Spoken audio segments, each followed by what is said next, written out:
little bit selfish in this first one, in that I have some of my closest colleagues and dearest international friends part of this. They are really experts in the field, and I will introduce everyone, and then we will go back. The presenters will be Dr. Sid Pandya, Dr. Agnes Egervari, Dr. Eva Holmerová, Dr. Wieczorowska-Tobis, and Dr. Naushira Pandya.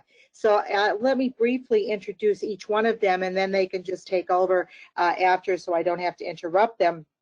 But our first speaker will be Dr. Sid Pandya, and Dr. Siddharth Pandya is a former colleague of mine from Southeastern University, who now works in an acute care setting at Jackson Memorial Hospital in Miami. So he will give us the perspective from more of the acute care setting and in the hospital setting, what he's seeing.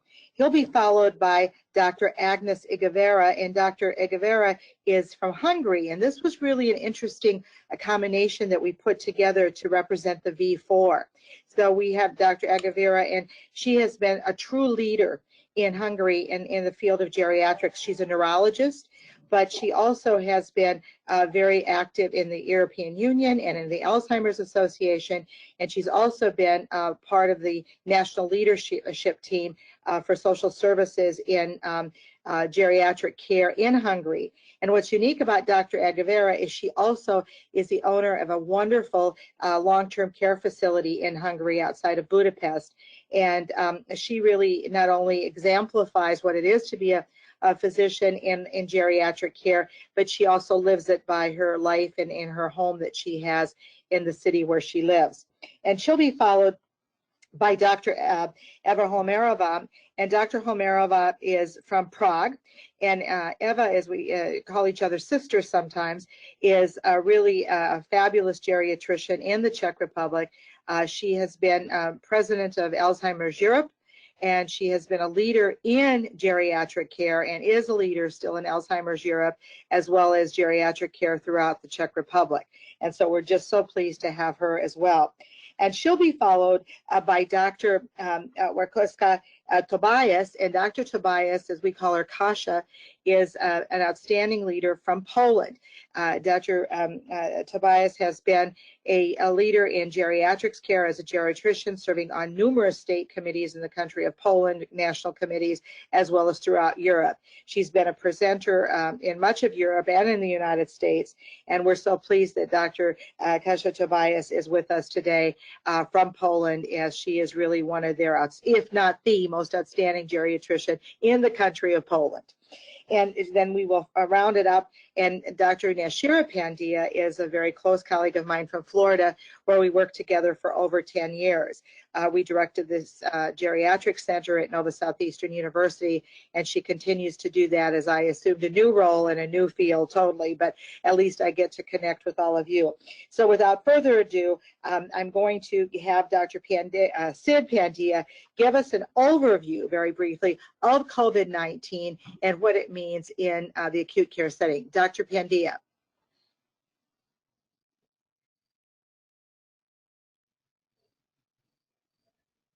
Sid, you're on. Okay. Hi. Let me see. I'm just going to share the images anyway. Basically, what this is that it's non-specific findings in radiology. First place is basically we use radiographic imaging. Plain films, only 30% of the cases would show something. The definitive one is CAT scan without contrast.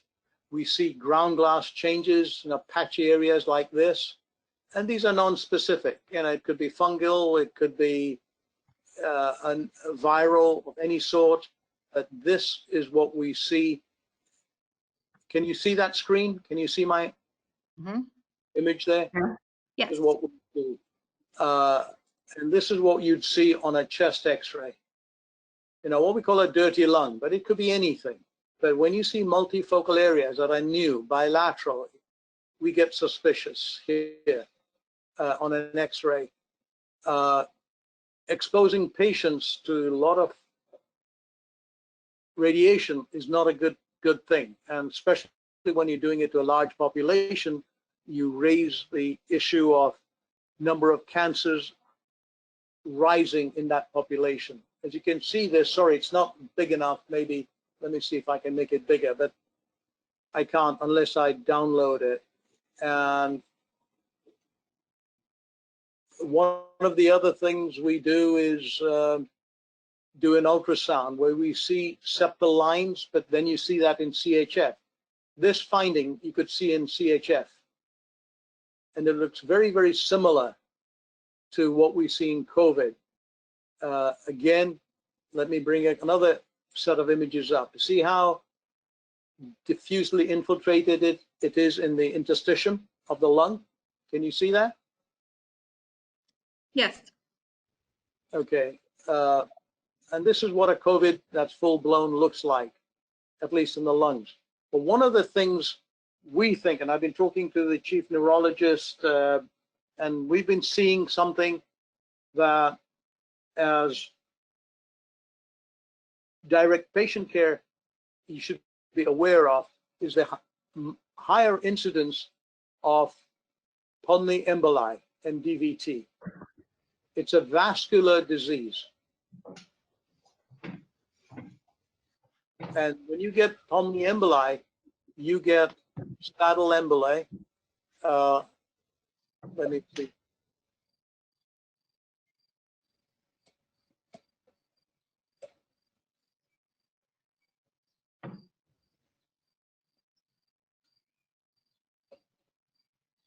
Okay, and I'll see if you can share the screen. I'll look at an image. You see this image here? Can you see it? Yes. Mm-hmm. Okay, this is a saddle emboli. This is the main pulmonary artery, and this is going on either side, here and here. Here again, pulmonary embolus. Let me see if I can magnify. You see that? Clot.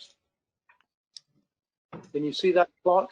This is the right main pulmonary artery, and yes. This clot is going at the first bifurcation. And on the axial imaging, it's coming down into the right lower lung.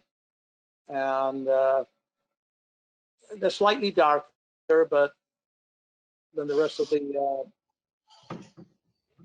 But those are the two main features I would say be aware of. I've seen this in a 25-year-old young woman with COVID. I've seen this. This is my experience in these acute settings. Bilateral on a 25-year-old woman. How often do I see? Rare. Something that is worth writing up about. You get 56-year-old. I have normally I don't see such big emboli.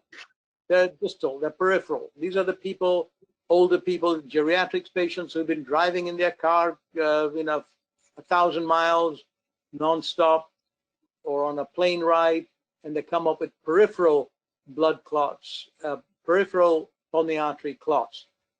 These are large clots. Another embolus here. You see this? Yes. It should be white.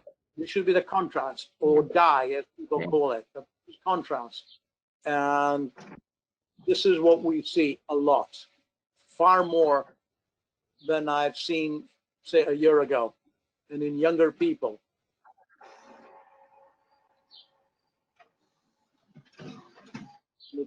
I see them in younger people. This is something, as clinicians, you need to be very, very cognizant about. And so the DVT, which leads to pulmonary emboli, that's one. And that's very difficult to treat with other things. Myocardium, I don't have any radiographic findings on that.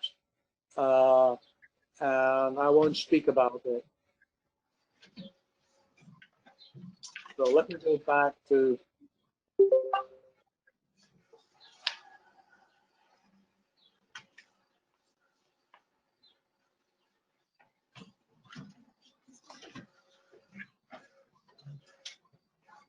what have I done? Okay. So this, what we find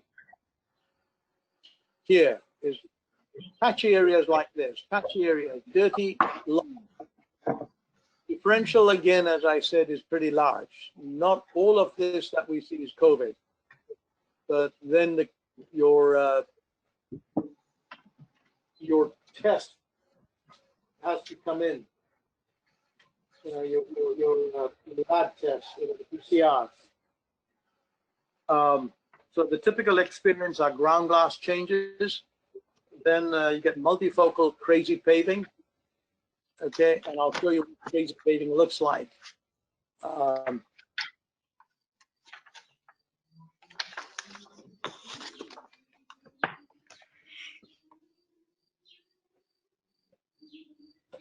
And I'm sure your radiologists will report it, but this is what crazy paving looks like. You see this crazy paving? The interstitium has been infiltrated. And it looks like crazy paving that we put on our floors. What is crazy? Scattered or diffuse ground glass attenuation, superimposed interlobar septal thickening, and interlobar lines. This is what it looks like. And this is what we see fairly often in other diseases as well, like BOOP and things like this. So these are non-specific findings. But they're definitely there. COVID will present in similar fashion. And this is what crazy paving looks like on the floor. You see that? You see these lines? Oh boy, I wish I could make it bigger. But this is what crazy paving looks like. This is on a pathway. And this is exactly what happens in the lung itself. Again, crazy paving. Where they break the tiles, make it clean. So okay, well, Dr. Pandya, I think you've given us a really good radiological perspective, and we'll come back to it, but it's a good way to introduce how very sort of finite this is and how from a radiologist we can begin to look at it. And now we'll proceed to Dr. Egervari, and thank you so much for that insight, Dr. Pandya. And Dr. Egervari, how was COVID-19 addressed in the lawn care environment in Hungary? And what were some of the outcomes you've seen? And what will long-term care look like going forward now? As a leader in Hungary, what do you see? So in other words, what happened and what do you see in the future? Agnes, it's all yours. Yes, I try to share my slides at first, but I am not the... I'm going to do presenter. I don't know if you see it or not. Not Can you see the slide? Not yet. Not yet?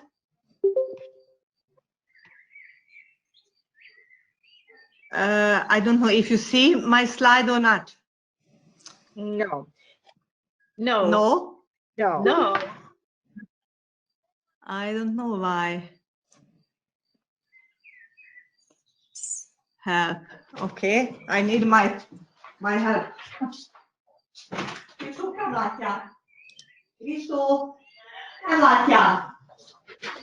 Okay.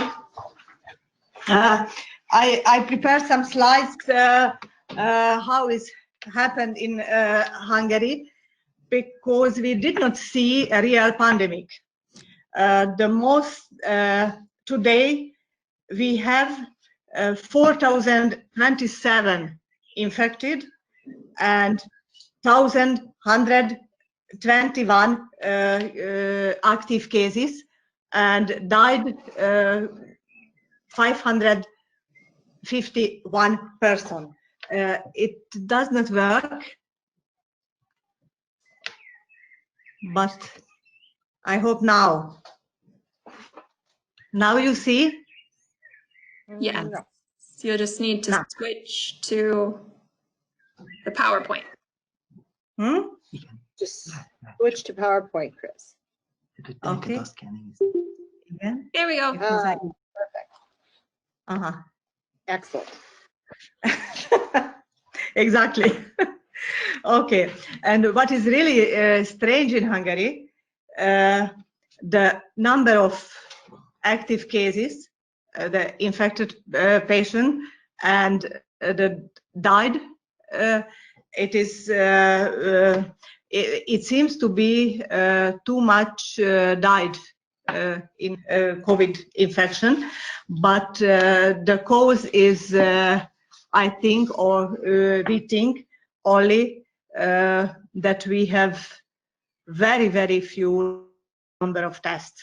We had no tests in April. We can test only from May. And the mortality data are, I think, the same in whole Europe. The average age is 80 years by females and 75 years by men, which is, I think, not very strange, but mostly the died patient was from elderly homes and from health care professionals. The first case was at 9 of March, and at this day the slogan was "Stay at home," and our elderly homes, care homes, were closed. Also, hospitals, it was forbidden to visit the hospitals, and care homes were closed, not only for visitors, but it was also forbidden to have new patients. There were no therapy, no occupational therapy, hairdresser and manicure, and nothing happened. And very strict infection control. Like before an operating room, we have an infection control regulation. Everybody, every professional, every worker in the home undersigned it. By professionals and by elderly, 3 times daily temperature control, and we wear masks and hand washing very strictly and controlled.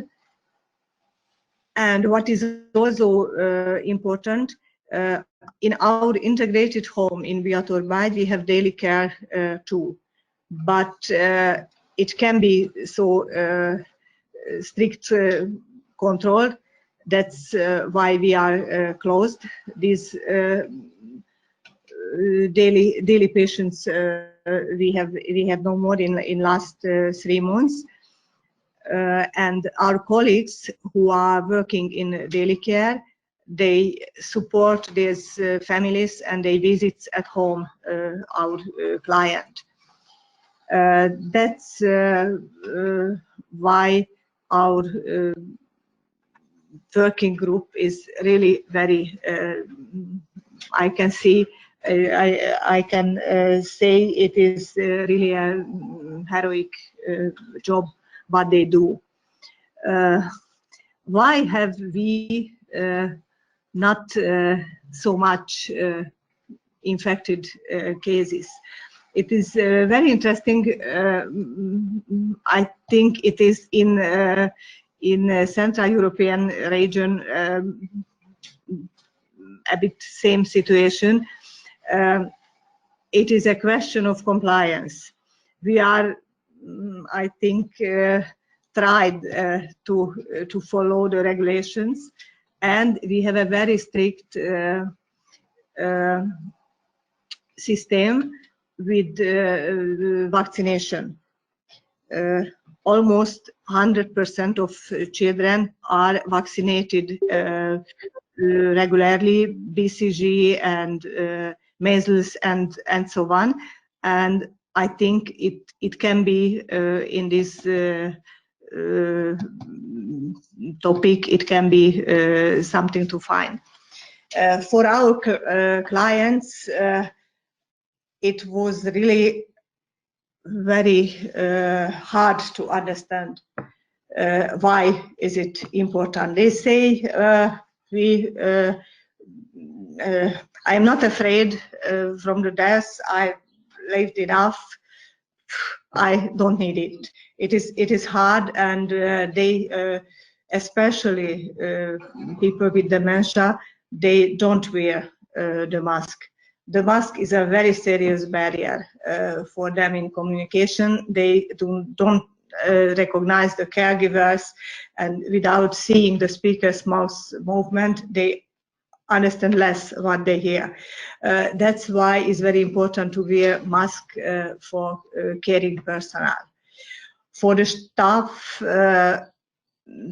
it is this infection control regulation is very important, and it is also very hard for relatives to understand this. You can imagine last weekend was the first time since February, middle of February, then they really seen the parents. And the real visit cannot be replaced by Skype meeting. We tried it. It is hard for personnel because of elderly people cannot use computer technique. They need somebody to help, like me. But it is not the same. They miss touches, real contact. It was a very hard time for elderly homes because of we know, professionals know, the virus is more active and by elderly, and elderly people are more sensitive. But we have learned about, we have heard about elderly homes cases in Spain and in Italy and so on. And after that, there was a very hard time for us because of the mostly of cases was in one very big elderly home in Budapest. And after that, you can imagine this moment, how the people are feel this situation when a big group of soldiers with wearing this protective clothing come into the elderly home to disinfection. It was a horrible moment to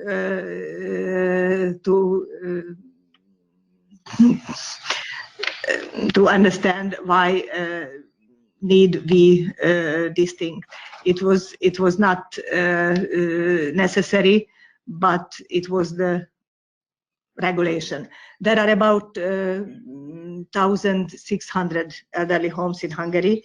The presence of the virus was detected in only 33. The infection is present in only 3% of Hungarian nursing homes, and it was not necessary, these things. The stigmatization and ageism, as if the elderly and homes were responsible for this epidemic and for the situation, it is very hard to live this. Yet the elderly are victims and not the cause of this. I don't know what can we do with the media, because the media highlighted their attention to the elderly and care homes, but unfortunately not in a positive sense. We tried to continue our some of our programs, how to support the families. Our INDA program with the dementia information hours, and it was interesting how the relatives need this support. We have now small groups for this in local communities, and they know each other. It was at the median time at the half of program. That means they continued Skype by Skype online the program. It is really an interesting thing how with trainers relatives can work together about these topics by people with dementia. And now we try a pilot program with dementia advisors. It is an interprofessionally working group in local communities, a team building in different communities in 8 different cities in Hungary, and according to, I hope it will be in this year accepted, our dementia action plan. According to this, it is also a nice new possibility to support for caring families.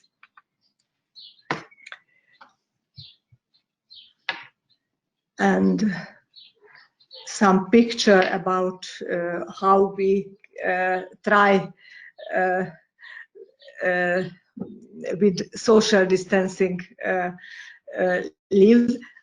We had red and green emojis for our elderly, and this is temperature control, and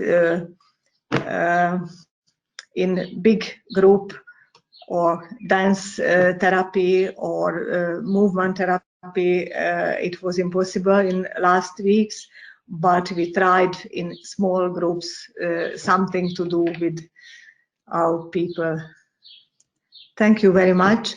And we have a famous actor in Hungary who is really working like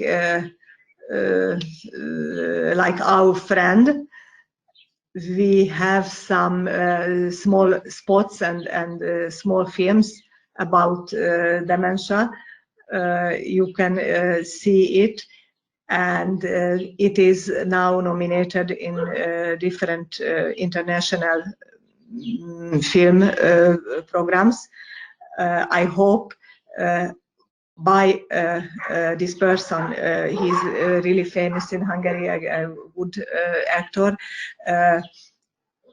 Many people will say these small spots, and it will be more accepted, the people with dementia also in Hungary. Thank you very much. And thank you, Agnes, so much. Köszönöm szépen. And thank you. And it's now my pleasure, and we'll come back to this because the mask wearing that they didn't require of the elderly, I think, is very interesting. It's now my pleasure to introduce my Czech sister, as I call her, Dr. Eva Holmerová, who has been a true leader in geriatrics in our beloved Prague, as well as throughout Europe. So Dr. Eva, we've been colleagues for 10 years now. It is indeed a pleasure because you also are a manager of a long-term care facility in Prague and a professor at Charles University. So Dr. Holmerová, it's all yours. Thank you. Hello, everybody. Thank you, my dearest sister, Cecilka. It's really my pleasure to participate at this meeting. Czech Republic has a population of 10 million, and currently we have nearly 10,000 infected. Today it was 54 newly infected. We have together 2,350 sick people with COVID-19. And today it was 41 people who got sick, and we have fortunately already 7,000 people who have overcome this disease. And unfortunately, more than 300 died of COVID. 328. Today it was one person. Of course, as we all understand and can expect, most people are among older people with chronic diseases, and we know about mortality in nursing homes, and we know that the lethality is about 30%. So I think it is what we know. There are many things that we do not know. First patients with COVID-19 in the Czech Republic were in the beginning of March, and immediately in the beginning of March we published such a paper, proclamation with 12 principles, and I think it might be interesting for you to let you know what was it about, because I think it was one of papers that explained some important principles of how to tackle COVID, and it had or has attention of media, and we really were in very lively contact with media nearly every day. So let me just mention these principles about what state and government should do. We stress that protecting older and vulnerable people is a priority for public health, and it should be taken immediately after the introduction of comprehensive anti-epidemic measures. And as you know, there were very restrictive measures, and people took them. They were very positive, and the older people were very wise. And we just stress that older people and chronically sick are the most vulnerable group, and they need to be protected. And also people who take care of them should be protected. And this protection should be just guaranteed by the government. It is very important. There was much criticism of the government. I am not a fan of our government, honestly, but I have to admit that these restrictive measures, there were many reasons of them, but finally they were effective. Then the second principle was about municipalities.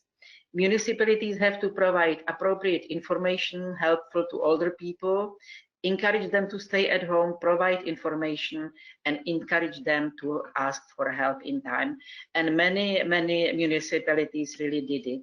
And they also, and it is the third principle, they have to reach out to older persons at risk, especially those over 80, because nobody knew. People were speaking about seniors, about people 65 plus, but no, it is especially frail and very vulnerable older people. We stress that they need to provide contacts, reach out to them, find out their needs, establish functioning way of communication, and ask about their needs.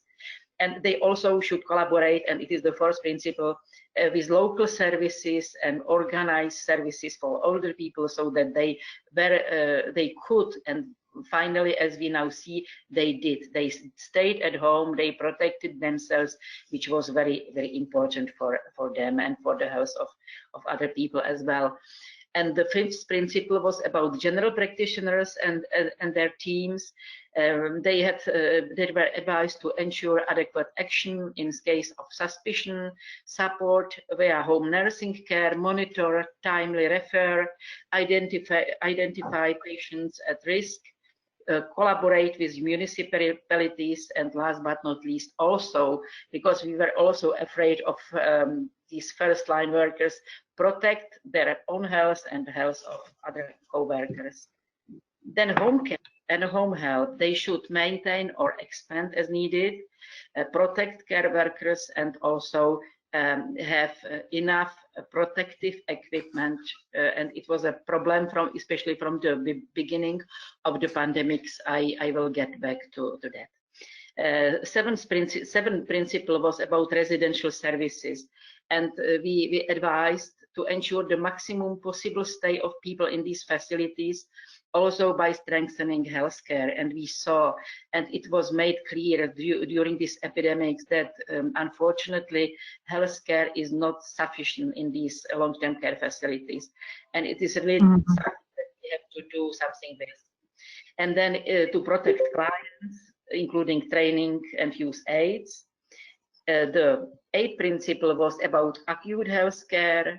Ninth principle about families that should be helping older people, protecting them, etc.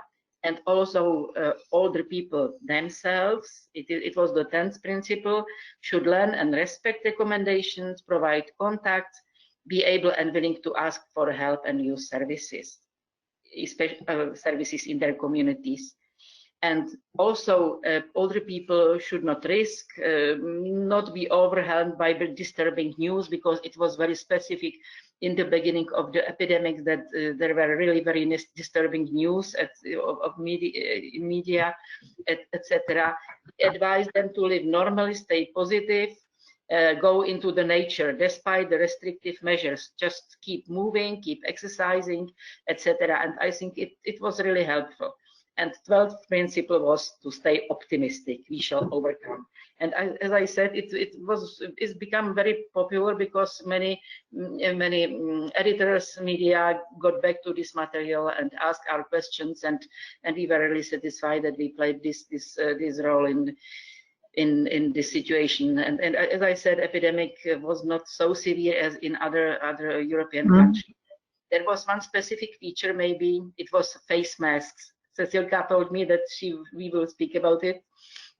Yes, it was, and compliance. I liked what Agnes said, because there was a regulation that people have to wear face masks. It is something impossible because nobody had them. There was no provision of face masks. It was not possible to buy them at home in any shop. And there was such a national initiative. People started to produce them.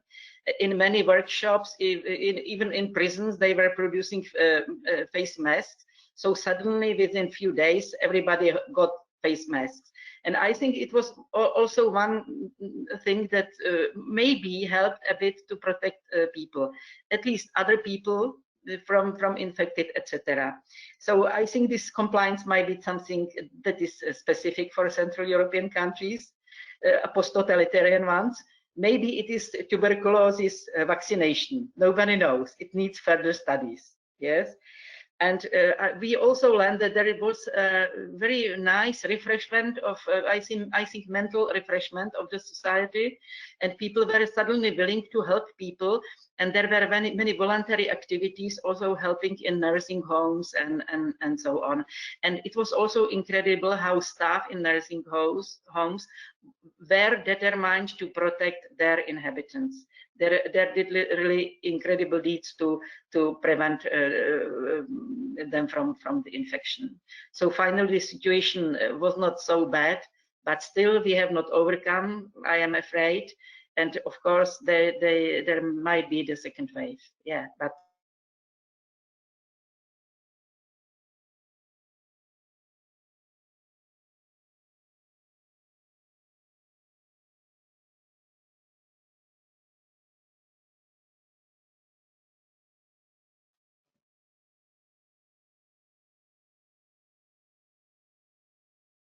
for a while, Cecilka, but I believe that now.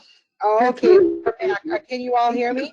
Okay, I think some people froze up, but we're back now. And so, Eva, thank you for the Dr. Holmerová for those wonderful words, and we'll come back and summarize with your discussion as well. It's now my pleasure next to introduce Dr. Tobis from Poland. She is, as we mentioned earlier, a state leader, a geriatrician, and a former colleague as well. And Dr. Tobis, if you could tell us a little bit how COVID-19 in the geriatric population, or as I like to say, mature population, was addressed in Poland, and how you're looking to the future. Thank you, Cecilka. Thank you for having me with you during this meeting. It's a great pleasure for me to present you the situation here in Poland. Actually, as we are part of Central Eastern Europe, somehow we are lucky enough not to really have a severe pandemic. We actually had the first case of coronavirus disease at the beginning of March, and up to now 27,000 of cases were diagnosed and 1,200 patients died. And our population is about 38 million. So when you compare data for different European countries, we are really quite good. But on the other hand, we are at the very top of the list of countries in which actually we have quite a big number of new cases, because actually today almost 300 new cases were diagnosed and 23 patients died. So actually for the last week or so, each day between 300 and 400 new cases are diagnosed. So still it's a lot, but generally we have a kind of hotspots in Śląsk area, which is which is in south of Poland, and there are coal miners who are actually tested, and as in these places where they work, there's a lot of people actually, many of them are diagnosed to be positive. So generally, we believe that we didn't really have a severe problem with the pandemic because we closed the country very fast. Actually, at the beginning of March, everything was closed, and it was even very difficult to leave the country for people who came here for a short time and they wanted to go to their own countries. So everything was closed and we were asked to stay at home. So for almost 2 weeks, we were only allowed to go to the work, to do shopping, or there was possible to visit close family. For example, if my mother was living alone, I was allowed to visit her. And as far as long-term care units are concerned, we don't have numbers which characterize the percentage of people who were positive with COVID among these subpopulations, but we know that we had several hotspots and several nursing homes had actually many cases of COVID-19. Definitely, it was because of the healthcare system which we have, because we are actually very short in staff. So we have many nurses and many caregivers who are working in 2 different places. So, for example, they work in nursing home and then they also work in the hospital. So we know that they may transfer the virus from one place to the other.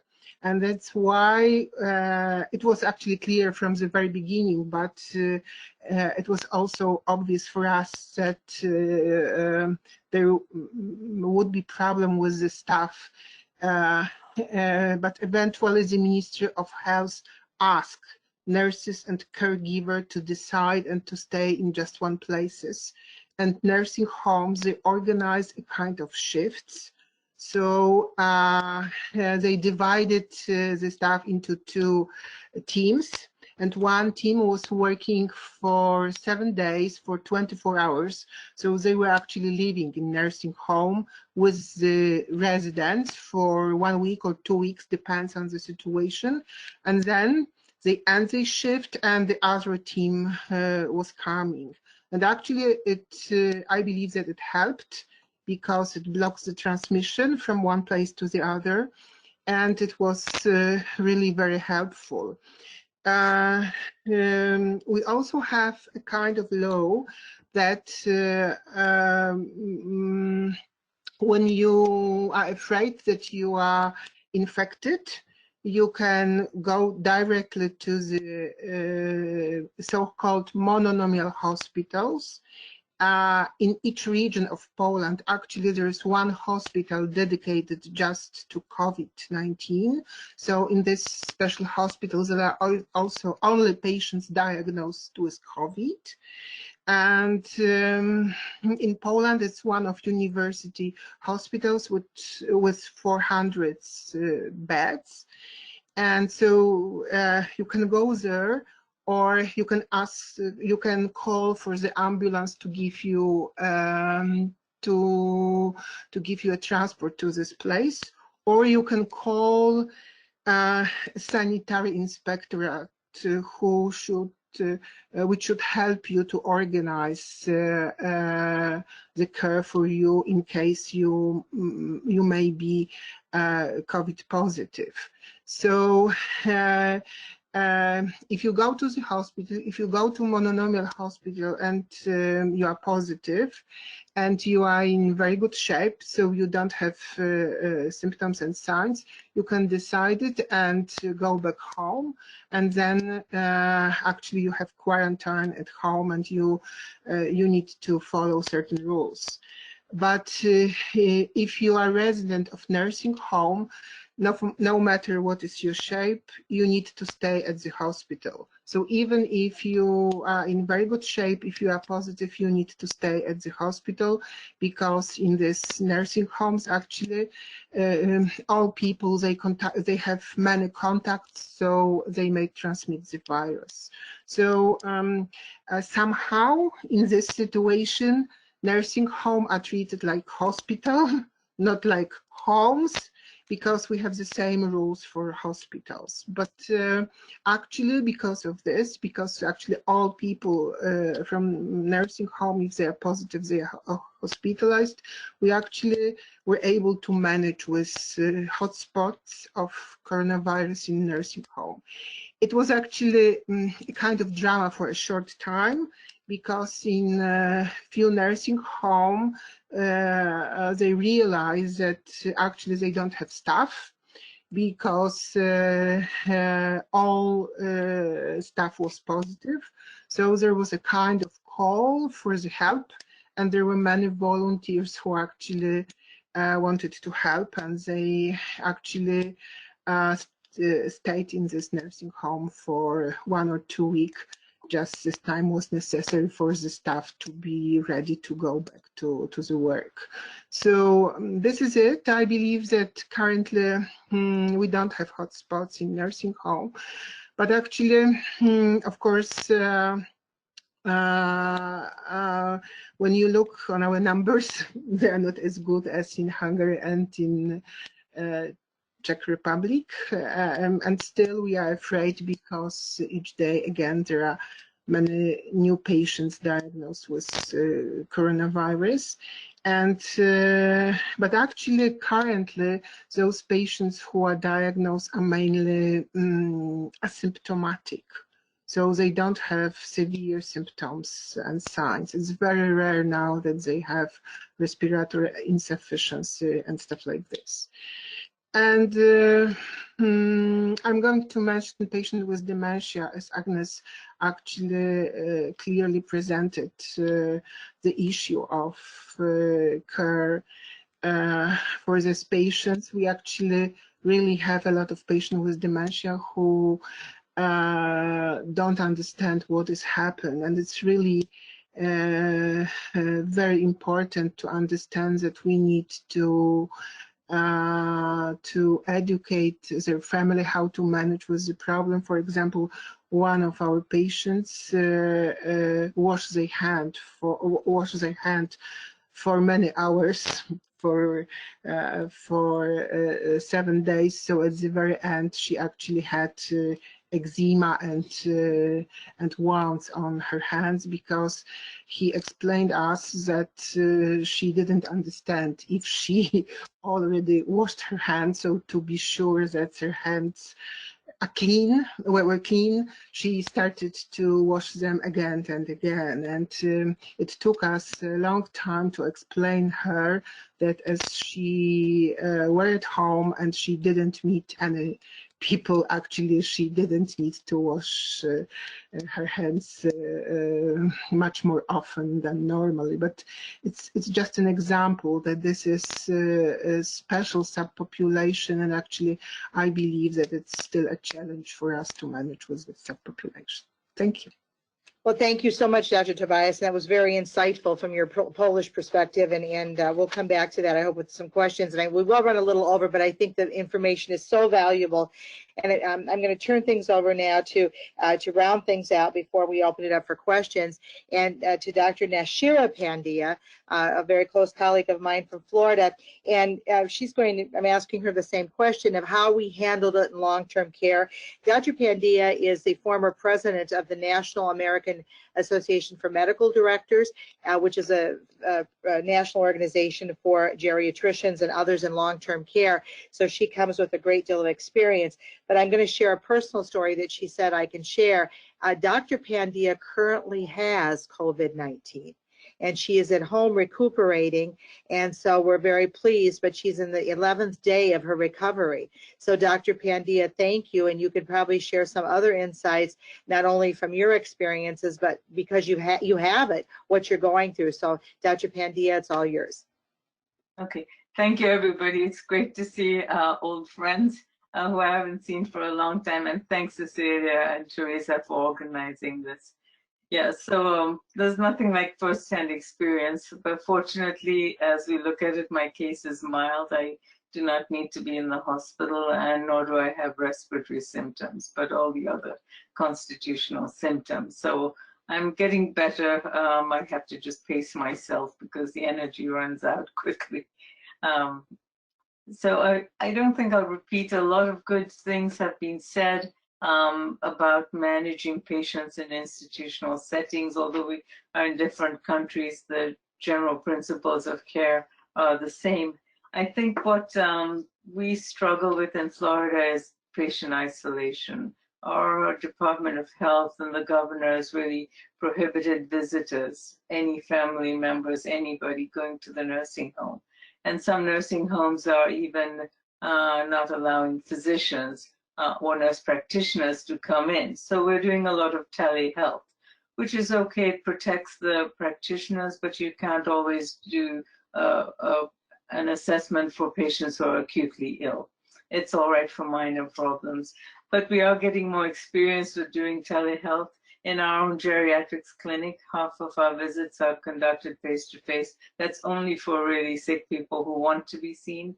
The rest are done by telehealth. So we have a platform that works with audio and video, and it works with our electronic health record. And we're learning new things, but it is working out. And I think for us, telehealth is here to stay. We will be conducting some of our medical care through telehealth platforms, because patients don't need to come in for some minor issues that they were coming in before. In Florida, there are about 65,800 cases 2,800 deaths. In Broward County, there are about 349 deaths, which for such a populous county, it's not that high. Our infection rate is 0.3%. In the nursing home setting, though, a majority of the deaths, I think, are occurring in older people. I wasn't able to add up this week's nursing home deaths, but they're in the 200 to 300s. In the nursing home, we have 1,580 cases, and 2,300 staff have been infected. And again, as colleagues mentioned, the problem with staff is if you have somebody working in one or more facilities, they can carry the infection over. And we're also recommending through our state medical directors organization, the chapter for AMDA, we're recommending that staff, even in the same facility, do not work in different units, that they stay, their work assignment stays in the same unit. Obviously, we're trying to cohort patients who are positive in the facility.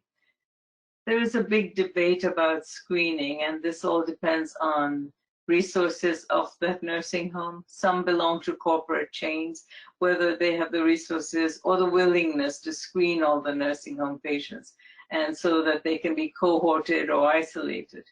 This is only happening in some well-resourced facilities like the veterans homes. You know, the state veterans homes are doing this and periodically screening patients, because one-time screening is not enough, because they can be reinfected, they can be asymptomatic, and so forth.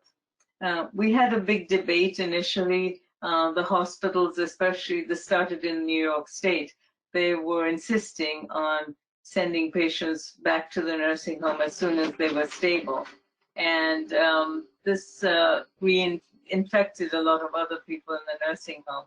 So now they've agreed to only send patients back if they had 2 negative tests, which protects the rest of the people in the nursing home. But there is a long way to go in terms of ramping up infection control. We have enough PPE for most facilities, but really enforcing infection control is a problem. The isolation and the social stresses and mental health stresses for patients are a big issue. And I think that really we have to, I like the idea of small groups and limited contact and maybe outdoor activities that would make a lot of sense. That's where a lot of the suffering is coming from. And the other thing which I would like to bring to the table is a discussion about advanced directives, because if we discuss that with patients in the nursing home, and COVID is a time to revisit the discussion for advanced directives. You know, do you want to be resuscitated? If you have COVID, if you can't breathe, do you want to be in a hospital on a ventilator? And of course, statistics are, you know, the fatality in nursing homes is between 30 to 50% in older adults who have COVID. So discussion of advanced directives is very important, and many people are putting a renewed emphasis on that. So we're not hospitalizing people unnecessarily, and palliative care and hospice care teams are really working very well together, because this is the ideal time to offer palliative and hospice care to very frail adults. So through JAMDA, we've submitted a paper with a care planning document, just a discussion tool for nurses, nurse practitioners, physicians, how to discuss COVID, the prognosis, what the outcomes could be with families and patients to allow formulation of advanced care planning. So we've submitted this for publication, utilization of a care planning tool. I think, and my impression for the future is I think COVID is here to stay for maybe 2-3 years. There might be resurgences of infection. We will see a downslope, but maybe a mask will become part of our wardrobe. So we should start getting creative with our masks. And the other thing is I see this might become like the new MRSA, methicillin-resistant staph. We will always be on the lookout for COVID. My other concern is that I think the sequelae, the chronic sequelae of people who have had serious COVID infections, like Siddharth mentioned, vascular disease, chronic pulmonary disease. Those lungs are never going to be normal. So people will have chronic lung disease, emphysema, heart failure. They'll have chronic vascular problems. I'm seeing reports of neuropathy. So in my mind, COVID is going to become like the new diabetes. It's going to become a new chronic condition that we will be dealing with, just as we do hypertension, COPD, heart failure, etc. So I'll stop there, Cecilia. Thank you so much. Thank you so much, Dr. Pandya. And I think, Naushira, as a geriatrician and endocrinologist, I love your final words. It'll become like a diabetes. So that was very well spoken. I'd like I'd like to, first of all, thank you to this wonderful panel. And this will be recorded. And what we're finding, and this is our first one, and Teresa's done a great job of organizing it with such an esteemed group, but it will become part of the online access, and Teresa will share with you how we can access that if you want to show it or certainly use it in your areas as well. But I have some take-home messages, and I'd like to know if anyone has any questions that's still online. And what my take-home messages are quite interesting, and I think the first one, from all of your presentations after we got a good medical understanding, is we're still finding out a lot about COVID-19. And certainly, I think one of the issues brought up in Hungary and certainly in the Czech Republic is banning of relatives to not see your loved ones a good thing. I mean, here we banned them, and that was really hard on a lot of relatives and a lot of spouses and a lot of family members. And I loved what Agnes said about, the masks, not for the individuals in the homes, long-term care facilities. And I just want to bring out Slovakia. Our speaker from Slovakia was unavailable, but I do want to point out, because the V4 has Czech Republic, Slovakia, Hungary, and Poland, that they had an incredibly low incidence. They only had 1,500 to date, 1,533 confirmed cases and only 28 deaths, and that 28 deaths has been holding for the last 22 days. So they've really, and they'll tell you that one of their key issues was the mask wearing, that if you didn't wear one, the fine was over €1,000. So I think that they're sort of opening up again, but their president of Slovakia proudly wears her masks everywhere, and she has masks to match her clothing. So that's a little aside there. But I think that the banning of relatives in long-term care, and also the take-home message about the mask wearing, it has to be enforced for the general public, but I'm not so sure like the individuals. And kudos to Agnes for what she's done by allowing her individuals not to wear masks, because it is a communications. The second take-home message was brought out by Eva, I should say, the impact of media. Media has really given, I think, long-term care a bad rap, so to say, because they talk about in this country that 41% of the cases were in long-term care facilities. And I think that we really need to sometimes really look at what the media is saying. The next thing I think is the strict guidance. Eva talked about the strict guidance from the government, and but yet with mental refreshments. I like that, mental refreshing, because it is a new day. It is a new reality, not a new normal, but a new reality, I think. And Kasia, the team shifts, I think, were a great message to bring out. And also all of you hinted to the special populations, those with Alzheimer's and needing special attention because they don't really understand what this is. And finally, before we open it up to questions that anybody would have or that you would have among yourselves, is that you might say, why is a museum doing this? Well, if we look at the history of museums, it used to be only for the wealthy to come and look at exhibits. But now museums are about educating all ages. And one of our populations are certainly the mature population. And we need to understand them. And for many of them, not to be able to come out and exercise, not go to a museum and go to different places was very difficult. And for them now, they're afraid to come back sometime, I think. And so we need to help assure them. But we as professionals in the museum world need to understand that. So I think that that's why your presentations are so important to help us in disseminating the role of education from a museum to the world. So thank you for that. And with that sort of summary, are there any questions from anyone or among yourself? Yes, Dr. Sid.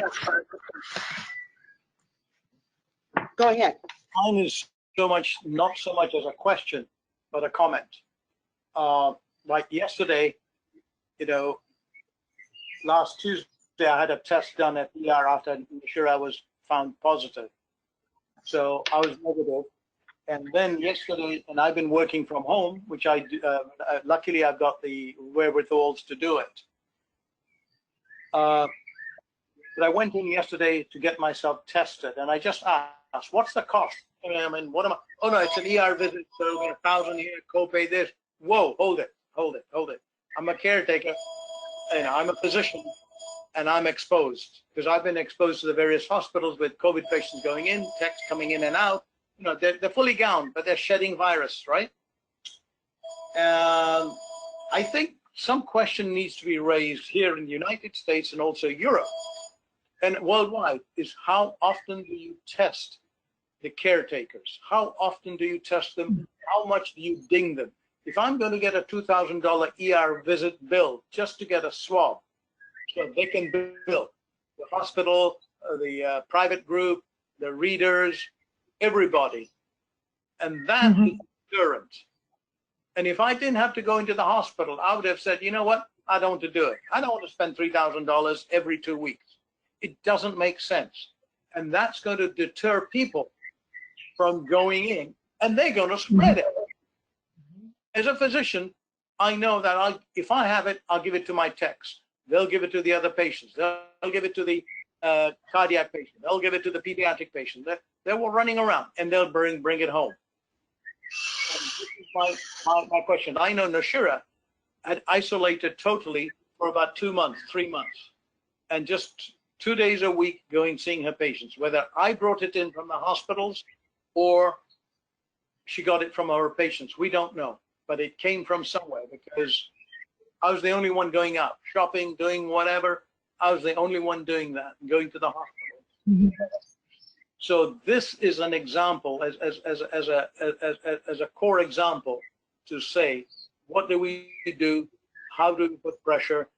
And I know in Europe, it's a national health service. It might be different. They'll look at the cost benefit analysis at the whole population. But in America, these are all private companies, private hospitals, private groups, private testing centers, private whatever. That is going to be the key, is testing.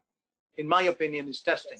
And looking to the people in Silicon Valley to say, get it going so that we can actually make a very quick, cheap test. And that they can do. I heard one of the, you're right on. I heard one of the commentators say that we should develop like an in-home pregnancy test for the COVID-19 in-home at home. That should be fine. Eva, how much do you charge for a test in Czech Republic? Yes, I am. In the Czech Republic, you mean? If you want to test, how much is it? Something between 2,000 crowns and 3,000 crowns, It'd be which is 100 euro, $100. And what about nobody you? Nobody knows who will pay for it. It is unclear who will pay for it. So tests were performed. Yeah. But we do not have a national health service either. We have only a national public health service, so they are supposed to pay something for it. Yeah, but we do not have a national health service either. So we have also many private labs, etc. And what about you, Kasia? How much is it there? In Poland, it's also about 100 euros, so it's also it's about $100. As we have National Health Fund, if you are exposed, you have it for free. But we don't have certain rules that as staff members, we should be checked every 3 weeks or so on.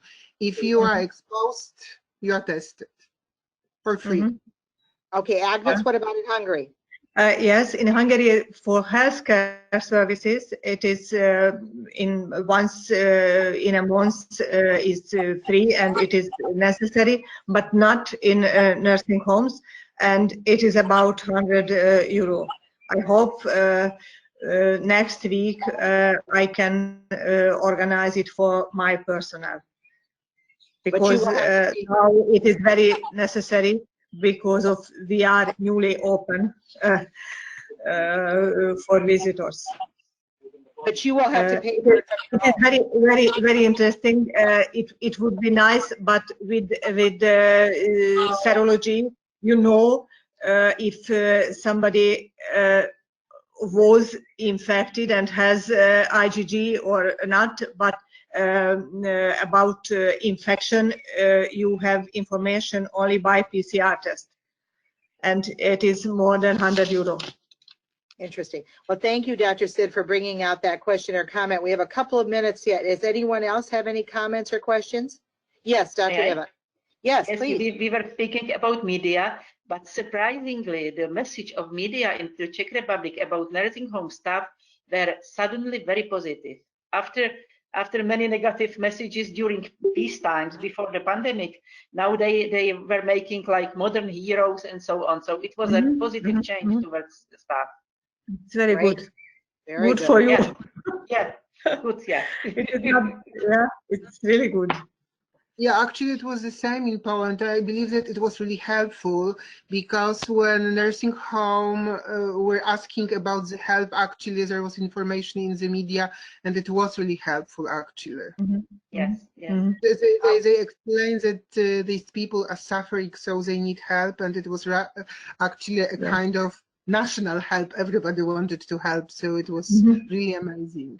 Yeah, it's great. And atmosphere like in 90s, something of the atmosphere like in 90s, that people were helping themselves again, each other. Right. Pamela on the line, you have a question. Go ahead, please, Pamela. Yeah, my name is Pam. I'm a clinical nurse specialist from Los Angeles, UCLA.